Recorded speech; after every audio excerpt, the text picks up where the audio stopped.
So it is my great, great honor to introduce one of the greatest fighters I know of things that are so important. I'm so honored for her to be our honored speaker tonight at the Coalition. Thank you, Maya, for all you do and for being here tonight.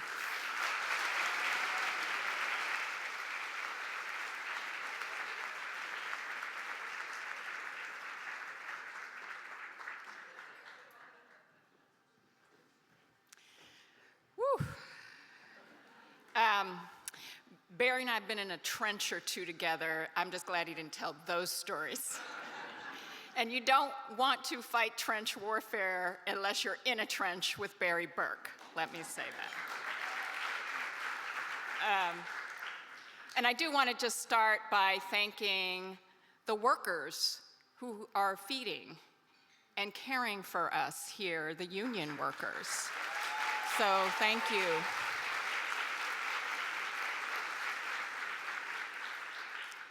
And I wasn't actually going to do this, but it reminded me of the story when I was running for mayor. It was COVID. It was during COVID. And I don't know how many of you know about the hotel trades as a union, would punched way above their weight. But their ability as a union not only to ensure that workers were treated fairly on the job, also had healthcare clinics. Had 3, I believe, or was just opening the 3rd when COVID struck. And it was actually hotel workers who helped organize keeping hotels available for people who were homeless, who were no longer safe on the streets. And many of the hotels and some of the workers were helping to support people who were homeless.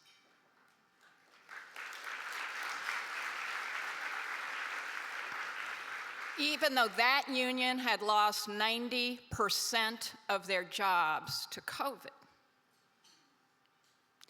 And one of the things that incredible crisis taught us, which Dave already knew, and the Coalition for the Homeless already knew, and been done, been knowing for 40 years, as we say, was that we always knew what the solution was.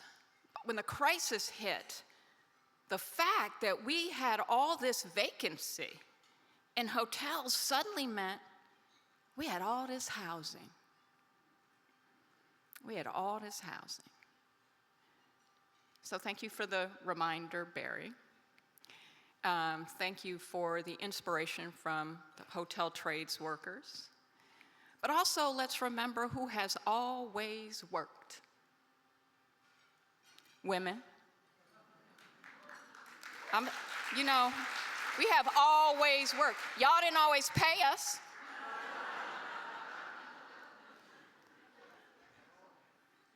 And whether you were poor and without a job, you worked.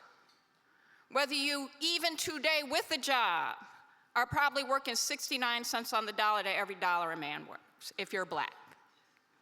And none of this is about work. It's about whether we do. It is everything that Dave just said about what we value.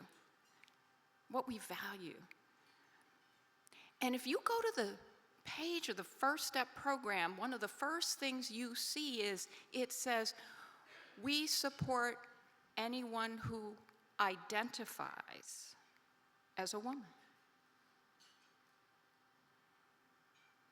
In a time when we have so much cruelty that we actually refuse even the basic dignity of allowing a woman to say she is. And if you are a woman, the dignity to be recognized for the qualifications you have, because we hear some making diversity, equity, and inclusion bad when we have done so much. But now, I also want to tell you a story about Dave. Because, okay, besides the fact that I said, okay, Dave, what do you want me to say and what do you want me not to say? Which is a really important thing to tell me. Dave just said, look, I just think we need hope. And I said, oh, great, thanks, that's easy. Thanks, Dave, for the easy jobs. So I wore pink.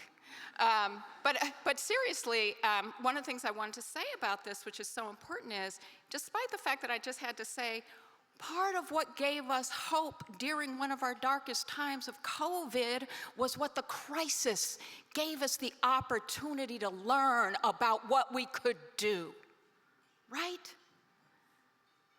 And now we have a deeper and different, and I would argue more substantial crisis. But in this crisis, and actually when Dave actually reached out and said, will you speak? And I said, it would be my great honor. We just ended up in this exchange because in that moment, I was trying to help my daughter's friend. She and her mom were becoming homeless. And I was literally in the midst, and they were in Florida, long story, won't go there. Worst state to be in if you're homeless, by the way. Definitely don't go to Florida if you need any kind of social services. And so trying to get them back there, but trying to get her mother who had disabilities, into some situation where she would also receive the supports she need, but also with this daughter who is now 19, who we were bringing into our home. But the only reason I said this is, in the course of I'm going through this kind of madness of trying to figure out what I could do, Dave isn't asking me for what he needs from me. He's asking me what he can do for them. That's hope. When we're sitting here in these dark times, and they are dark and cruel. They are dark and cruel. And I'm not gonna lie to you, it's gonna get worse before it gets better. It is. But here's what hope is. Hope is not the absence of darkness. The darkness is not the prevention of hope. Let me tell you a story about this. So, how many of you know who Johnny Tillman is? A few people. Well, Johnny Tillman was actually one of the women who was a welfare recipient that was a leader and organizer in an organization my father helped found with Johnny Tillman. But Johnny Tillman was a woman who had grown up in a sharecropper family in the South and made her way to Texas from, I believe, Louisiana, got a job working, cleaning a home, but they made her sit out in the back, on a back stoop, to eat with the dogs in the backyard. She wasn't allowed to eat in the house. So she quit. And when she quit, she went, because she refused to be treated without dignity. And when she quit, she got a job in a laundromat, and she started organizing a union in that laundromat. But then she got sick. And she was sick as a mother with children, as a single mom, but there was no healthcare safety net for her. And she was hospitalized for a month and came out, and that's how she ended up on welfare, because she was physically disabled. So what did she do? She organized. She organized the women who were also on welfare in her building who were not getting dignity at the welfare office. She organized and fought to ensure that there was a sufficient check so that people didn't have to choose between feeding their families till the end of the month and paying the rent. Why do I share that story? Because imagine now where you're sitting. Is your life darker than Johnny Tillman's was? Is it? No. Is your life darker than the family I just described of the woman who was homeless with a 19-year-old, who fortunately we got to New York and into a housing placement? Is it? No. Are we sitting here in an organization that is saying that we're giving up? No. Why? Because the hope is in the action. The hope is in the determination. The hope is in the refusal to suggest that cruelty should be accepted and that the qualified should be seen as unqualified and that we should not be angry because anybody in this city, in this state, in this country should be told that they don't have a right to dignity because they simply are here and are us. And I'm telling you because I'm angry. I am angry. I am outraged. And so I am powerful. I am powerful. So let me ask you a question. Are you angry? Are you angry? Are you angry? Are you powerful? Are you powerful? Are you fighting? Yes, because you're here. Yes, because Coalition for the Homeless is here. Yes, because we are going to honor women who said, you will not tell me, any more than Johnny Tillman allowed anybody to tell her that she was not deserving of dignity. We have power, which is exactly why the cruelty is trying to take it from us. And I'm going to tell you something else, because it ain't Black History Month, but it is always Black history. And as they try to take that from us, the reason they're trying to take the history is because it reminds us of our power in dark times. And it was Dr. King who, the night before his assassination, gave a famous speech. And if I asked you what you remember from that speech, you will probably say to me, I remember that he said there was a mountaintop and he might not get there with us. Do you know what speech I'm talking about? In Memphis. And he was assassinated the next day. But the part of the speech we never get reminded of, that was the opening of his speech that night, the night before his assassination, was this. If I had the opportunity to choose any time in the history of this world, and had God ask me where I wanted to be placed, I would choose this one. And he eloquently goes through an explanation of all the eras in history, whether it was meeting with Plato and sitting with Sophocles, or watching the Holy Roman Empire, or coming and being able to meet incredible leaders in history that he would love to see.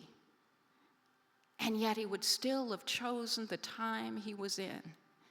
And what he said about why is he said, only in the darkness can you see the brightness of the stars. Only in the darkness. We are not choosing to tolerate darkness. We are choosing to celebrate the light.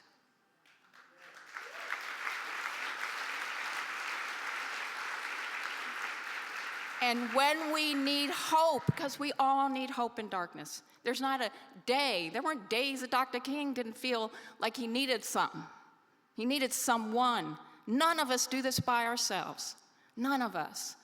That is why we will support the Coalition of the Homeless. That is why you showed up here today. That is why Christine told us, I'm so glad to see you and not just a camera. Because when we show up together, and when we do it together, it is when we are reminded of our power, and we are reminded that we are bright lights. And the only way to drive out that darkness is remembering we are the light. We are the ones we've been waiting for. We have the power. And I'll tell you one other thing, and they didn't tell me to say this and do this. We're all rich. I don't know how much money you have. I just know you're rich. I am too. You know why I know I'm rich? I own a house. I got a man, a mortgage, and a minivan, y'all. So I'm rich. So what we're going to do to create hope is to pay it forward. I committed $2,500 today. How many of you are matching that? How many?